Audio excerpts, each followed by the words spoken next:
भाजपाचे आमदार अकोटचेच आहे, तरी पण मैदानाचा विकास झालेला नाही आहे आणि अकोल्यात अशा कितीतरी जिम्स आहेत, पण अकोटचा मात्र विकास का नाही? भाजप सतत विकासासोबत नातं सांगत असते. भाजप म्हणजे विकास आणि विकास म्हणजे भाजप.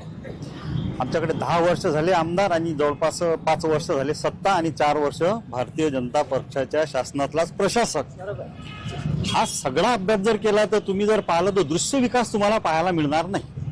कामं सतत चालू असतात. एक रस्ता 3दा, दुसरा रस्ता 5दा, ब्रिजचं काम 4दा आणि विकास अतिक्रमण काढलं. जेवढं काढलं त्याच्या दुप्पट कसं होईल याची व्यवस्था आधीच करून ठेवली.